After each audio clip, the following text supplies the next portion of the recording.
that's produced out there that is easy to debunk. All right. After this one, I usually would say don't go wandering off into the forests alone, but after this one, you're probably just fine.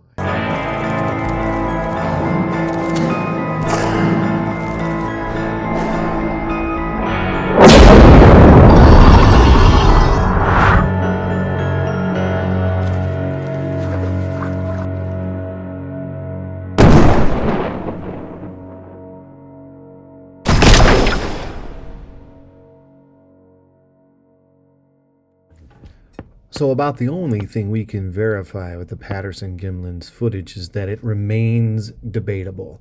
It has not been conclusively proven a hoax, and it has not been conclusively proven authentic. Of course, if it were proven authentic, that would then mean Bigfoot exists. So, it remains a possibility. But I am curious to see some other examples of purported sightings of Bigfoot, to see those that maybe have been proven a hoax while originally thought to be authentic, or at least were scrutinized before being proven a hoax or false.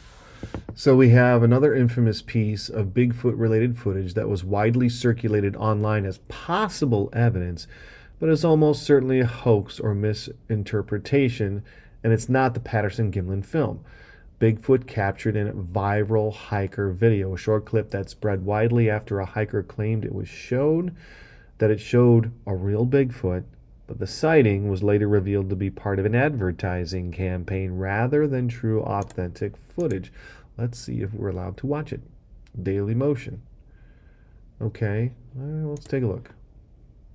Bigfoot was certain to become a popular figure on TikTok sooner or later. In what may be footage of the... Yeah, so, we're getting some AI generation here.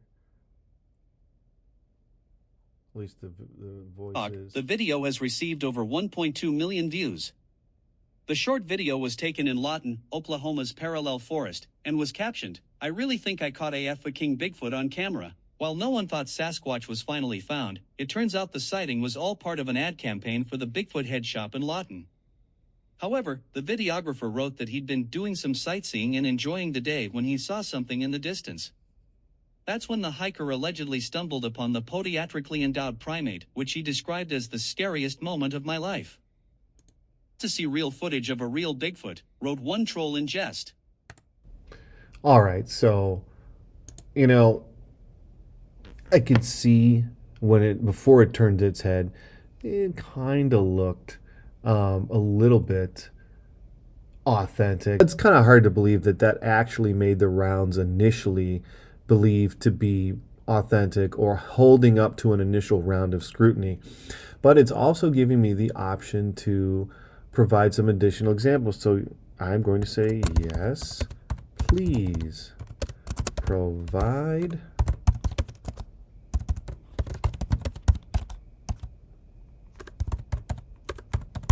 additional examples.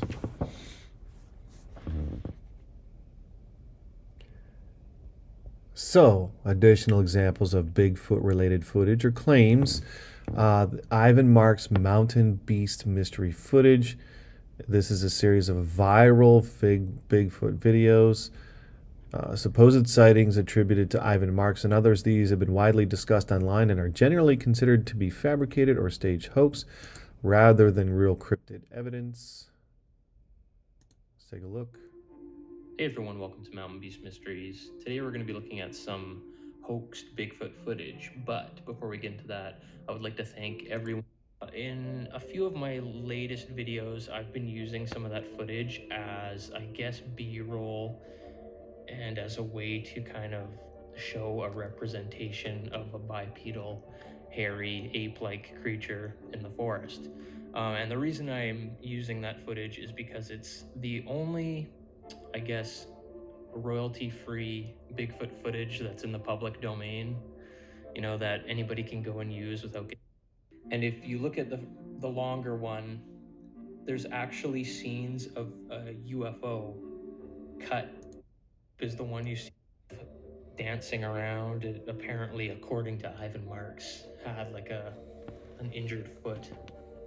And so that's why it's moving in a very bizarre way. But you look at this and it's clear sequence. They used some of Ivan Marx's footage. I mean, Ivan Marx was a pretty big hoaxer. He was a serious bullshitter. He made the documentary called The Legend of Bigfoot. Came out in 1976, I believe. And I'll actually have a link for that down below. I found a copy of it on YouTube. So if you want to have a look at it, it's pretty boring and very low quality, but it's a Bigfoot documentary. Yeah, I recently talked to Ben from 401 Files. We finally got to recording our discussion. We're going to be doing it like every month or so. So it's going to be a reoccurring thing. I'm going to be posting that on here soon. Actually, we barely talk about Bigfoot in that discussion. We talk a lot about UFOs and things like astral projection and just paranormal stuff. Very interesting. All right, so this is obviously, you know, the narrator here talks pretty specifically right away that these are all hoaxed. Independence Day Bigfoot footage. This is from Facebook. Unlikely that I'll be able to access it. The proof is out there. Exposing famous hoaxes. Let's take a look at this. The links for this will all be in the show notes. This is a 19-minute video that it goes going on to explain the hoaxes. Let's just take a look. Let's see if I found living in that clip. area. And this scene looks really consistent with a human in a costume. Let's focus on this thing's arms for a moment. Note that all apes have arms longer than their legs, enabling better quadruped movement and efficient brachiation, the ability to swing between trees. But according to anthropologist and Sasquatch expert Jeff Meldrum, we're not seeing anything like that here. You can see the upper limb is barely to the crotch. That suggests human limb proportions. All right, another example of a footage that was at one point perhaps considered authentic and then later debunked. Bigfoot body hoax, not just video. Okay, let's take a look at what Wikipedia says. Rick Dyer, an American Bigfoot enthusiast known for perpetrating hoaxes surrounding the subject. Okay. Yeah, so a lot of these are being, okay, how about that right there? So it's kind of a bit pop culture's definition of that, who might be a hoaxer or a professional liar. The used car salesman, often used to depict someone who is less than authentic or less than truthful. All right, so there's so much out there. I think the next obvious step is to come up with a couple that other pieces of evidence that will show that have not been debunked, but it certainly looks to be that there's a lot of stuff that's produced out there that is easy to debunk. All right. After this one, I usually would say don't go wandering off into the forests alone, but after this one, you're probably just fine.